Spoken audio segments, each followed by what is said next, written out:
ऊर्ध्व तिर्याभ्याम सूत्र और ऊर्ध्व तिर्यक सूत्र for multiplication also known as criss cross method. So last video में हमने इस मेथड का यूज़ किया था 3 डिजिट्स की मल्टीप्लिकेशन के लिए। इस वीडियो में हम 4 डिजिट्स का मल्टीप्लिकेशन देखेंगे। पहले वेरिएबल्स के थ्रू समझेंगे कि उसके क्या क्या स्टेप्स बन सकते हैं और उसके बाद एक एग्जांपल लेके समझेंगे ताकि आपको और ज़्यादा क्लियर हो जाए। ओके, तो अगर आपको क्वेश्चन इस फॉर्म में दिया हो कि ABCD इंटू EFGH, ओके, तो ये 4 डिजिट्स हैं, इनका मल्टीप्लिकेशन आपस में हो रहा है। तो सबसे पहला स्टेप हमारा क्या होगा, हम राइट से शुरू करेंगे और धीरे धीरे अपने नंबर्स जो है मल्टीप्लाई करने के लिए बढ़ाते रहेंगे। तो सबसे पहले हम जो राइट में नंबर्स D और H हैं इन्हें आपस में मल्टीप्लाई कर देंगे। ये स्टेप 1 है। तो क्या हो जाएगा, DH के बराबर हो जाएगा ये। स्टेप 2 क्या होगा हमारा, इस बार मैंने बोला ना जैसे नंबर बढ़ाते जाओ, इस बार हम 2 नंबर्स को मल्टीप्लाई करेंगे। अब 2 नंबर्स को आपस में तो मल्टीप्लाई नहीं करेंगे, जो हमारे पास क्रिस क्रॉस मतलब क्रॉस मल्टीप्लाई का ऑप्शन है, नाम में क्रिस क्रॉस लिखा है, तो इस बार हम 2 नंबर्स को क्रॉस मल्टीप्लाई कर देंगे। ठीक है, तो हमने क्या करा, C और D और GH को इन्हें आपस में क्रॉस मल्टीप्लाई कर दिया। तो क्या हो जाएगा, CH प्लस GD। ओके, जैसे जैसे नंबर बढ़ाने हैं, अब पहले 1 का था, अब 2 का था, अब हम 3 लेंगे। ओके, तो 3 कौन कौन से नंबर हो गए, BCD और FGH, इन्हें आपस में मल्टीप्लाई करेंगे। लेकिन 3 नंबर्स को आपस में क्रॉस मल्टीप्लाई तो नहीं कर सकते, तो हम 2 नंबर्स को क्रॉस मल्टीप्लाई करेंगे और जो बीच में नंबर्स बच गए उन्हें स्ट्रेट मल्टीप्लाई कर देंगे। तो BD और FH को हम आपस में क्रॉस मल्टीप्लाई करेंगे और जो बचा बीच में CG, इन्हें एक दूसरे से मल्टीप्लाई कर देंगे। तो क्या हो जाएगा हमारा, BH plus CG plus FD। Okay, अब हमारा स्टेप 4 क्या कहता है कि तुम इस बार 4 नंबर्स लो। अब 4 नंबर्स को तो क्रॉस मल्टीप्लाई आपस में कर ही सकते हैं, तो इस बार हमें क्रॉस मल्टीप्लाई कैसे करना है, कॉर्नर वाले जो नंबर्स हैं उन्हें आपस में मल्टीप्लाई कर देंगे, आई मीन क्रॉस मल्टीप्लाई, बीच वाले नंबर्स को आपस में। तो जो AD और EH हैं ये हमारे कॉर्नर्स में, इन्हें आपस में हम क्रिस क्रॉस मतलब आई मीन क्रॉस मल्टीप्लाई करेंगे, और जो बीच में हमारे BC और FG हैं इन्हें एक दूसरे से क्रॉस मल्टीप्लाई करेंगे। ओके, तो क्या हो गया हमारा स्टेप, ये AH plus ED plus BG plus CF। Okay, अब स्टेप 5 क्या कहता है कि अब 4 का हो गया, अब 3 का कर लो, क्योंकि राइट हैंड साइड वाले नंबर्स हो गए, लेफ्ट हैंड साइड वालों को कैसे छोड़ दें, तो अब लेफ्ट हैंड साइड वालों को लेते जाओ। तो अब तुम ABC और EFG इन्हें आपस में मल्टीप्लाई करो, तो फिर से 3 हो गए, तीनों को हम आपस एक दूसरे से क्रिस क्रॉस कैसे मल्टीप्लाई करें ना। तो हमें क्या करेंगे, जो कॉर्नर्स वाले AC और EG हैं इन्हें क्रॉस मल्टीप्लाई कर देंगे और बीच में जो BF है इन्हें एक दूसरे से मल्टीप्लाई कर देंगे। तो क्या हो जाएगा, AG plus BF plus CE। Now next step यानी कि स्टेप 6 क्या कहता है, अब तुम 2 नंबर्स को लो राइट हैंड साइड के, I mean sorry left hand side के। तो क्या क्या नंबर्स हैं वो, AB और EF, इन्हें आपस में क्रॉस मल्टीप्लाई कर दो। तो क्या हो जाएगा, A into F plus B into E, AF plus BE। Last step okay, वो कहता है कि अब तुम जो लेफ्ट हैंड साइड के दोनों नंबर्स हैं ना उन्हें आपस में ही मल्टीप्लाई कर दो, यानी कि A और E इन दोनों को तुम लोग आपस में मल्टीप्लाई कर दो। तो जब AE को आपस में मल्टीप्लाई करेंगे तो क्या हो जाएगा, AE। ओके, ये स्टेप्स हमारे हैं टोटल। आइए, सब आपको क्लियर तो हो गया होगा, थोड़ा बहुत समझ आ रहा होगा कि हम स्टेप्स कैसे बना रहे हैं, कैसे कैसे स्टेप्स थे हमारे। यहाँ देखो, पहले हमने राइट हैंड से शुरू करा, 1 नंबर को लिया, फिर 2 नंबर्स को आपस में क्रॉस मल्टीप्लाई करा, फिर 3 नंबर्स को, फिर 4 नंबर्स को।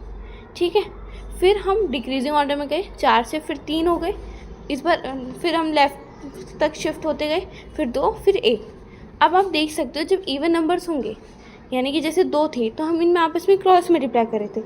आप देख सकते हैं जब 4 थे तब भी हम आपस में क्रॉस मल्टीप्लाई कर रहे थे, फिर कॉर्नर्स वालों को एक दूसरे के साथ और बीच वालों को एक दूसरे के साथ। ओके, और जब ऑड नंबर्स हों तब हम उन्हें कैसे मल्टीप्लाई करेंगे, कॉर्नर्स को एक साथ, और जो बीच में बच गए, बीच में जो बचे, एक ही बचेगा ना, फिर वो जो एक पेयर है उसे आप इन दोनों बीच के बचे, जैसे यहाँ BF बचा हुआ था, इन्हें एक साथ कर देंगे।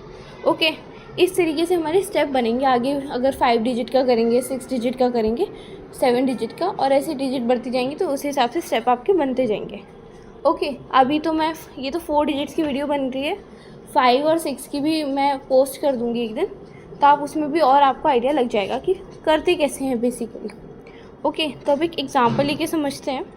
जैसे एग्जांपल है 9260 इंटू 1534। ओके, सिंपल सा एग्जांपल है। तो पहले करते हैं। मैंने पहला स्टेप क्या बताया था आपको कि जो राइट हैंड साइड वाले नंबर्स हैं हम उन्हें आपस में मल्टीप्लाई करेंगे पहले।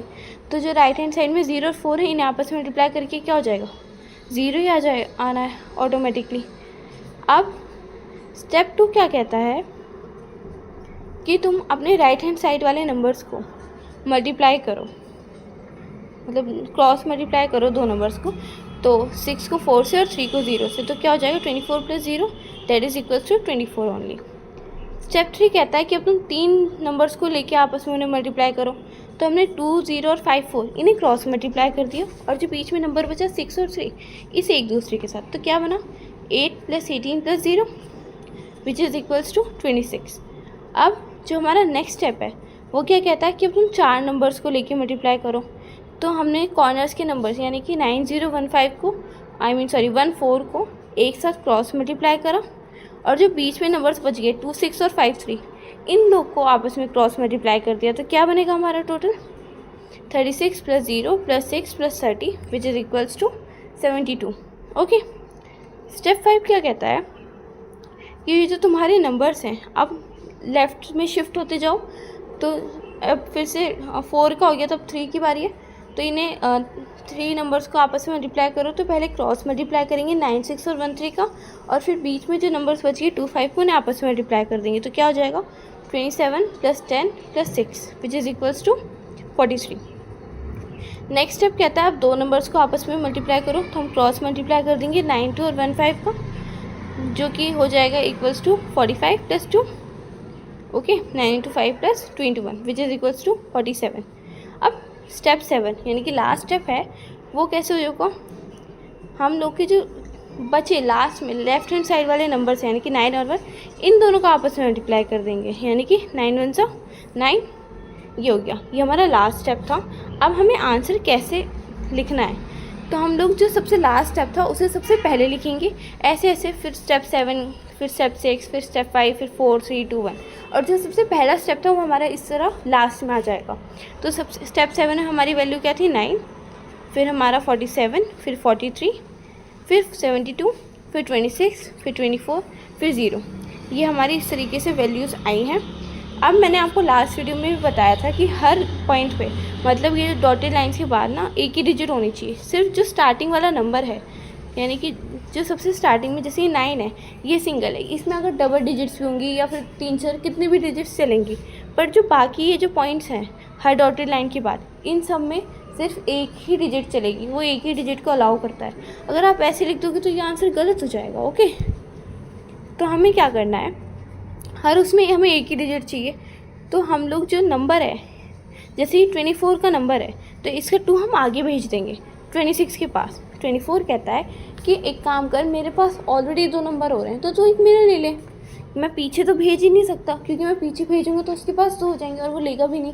तो इस वजह से वो अपना एक नंबर यानी कि 2 को आगे भेज देता है और अपने यहाँ पे फिर 4 ही रह जाएगा। 26 + 2 और वहाँ 4 रह गया, तो ये कितना हो जाएगा 28, 4 और 0। अब 28 कहता है यार तूने नंबर दे दिया, मेरे पास ऑलरेडी डबल थे। अब 28 कहता है कि चलो मैं अपना नंबर आगे दे देता हूँ। तो 28 जो नंबर है ये अपना 2 आगे दे देगा। ओके, तो फिर 72 + 2 हो जाएगा और वहाँ 8 बचेगा, तो ये 74 हो गया। अब 74 के पास भी 2 डिजिट्स हैं तो ये भी अपनी जो आगे वाली डिजिट है यानी कि 7 है उससे आगे भेज देगा। तो ये क्या हो जाएगा आगे इसके 43 + 7 विच इज़ इक्वल्स टू 50, या 50 हो गया। अब यहाँ भी तो 2 डिजिट्स हैं, ऐसे ही धीरे धीरे हम अपनी जो 2 डिजिट्स को एक करते रहेंगे, उनके आगे वाला नंबर और आगे भेजते रहेंगे। ओके, ऐसे ही करना चाहिए। तो 50 का 5 हमने 47 में भेज दिया, तो कितना हो गया ये हो जाएगा 52। अब देखो, आप देख रहे हो हर जगह सिंगल डिजिट हमारी आ रही है, बस अभी 52 को और सिंगल कर देते हैं। तो इसका सिंगल करने का क्या तरीका था, जो इसकी आगे वाली डिजिट है हम उसे 9 के पास भेज देंगे। तो क्या हो जाएगा 9 + 5 विच इज़ इक्वल्स टू 14। तो ये हमारा टोटल आंसर हो गया 14204840। इवन आप अपने आप नॉर्मली कैलकुलेट करके देखेंगे सेम आंसर आएगा। और आप खुद करके देखना कि आपको कौन सा मेथड ज़्यादा इजी लग रहा है, इफ़ेक्टिव लग रहा है, बिना मिस्टेक के लग रहा है। इसमें मिस्टेक होने के चांसेस मिनिमम है एक्सेप्ट आपको अगर आंसर लिखना आ रहा है तो इसमें 0 चांसेस हैं ऑलमोस्ट मिस्टेक होने के। बल्कि जब हम नॉर्मल मल्टीप्लिकेशन करते हैं तो उसमें कभी कभार जल्दबाजी के चक्कर में भी हमारा वो मल्टीप्लिकेशन गलत हो जाता है। इसलिए मैं कहती हूँ वैदिक मैथ्स की जो मल्टीप्लिकेशन है, एडिशन है, सब्ट्रैक्शन है, इसमें आपका आंसर जल्दी भी आता है और गलत होने के चांसेस तो बहुत ही मिनिमल हो जाते हैं, एकदम 0 हो जाते हैं ऑलमोस्ट। ठीक है, मैं हमेशा ये मेथड अप्लाई करती हूँ, मैं आपको भी प्रेफर करूँगी ये मेथड आप करें, क्योंकि बहुत इजी है और एग्ज़ाम में तो बहुत ज़्यादा काम आने वाला है। खास करके वैदिक मैथ्स स्टूडेंट्स के लिए तो ये तो उन्हें तो ये करना ही होगा। Okay, so thank you everyone.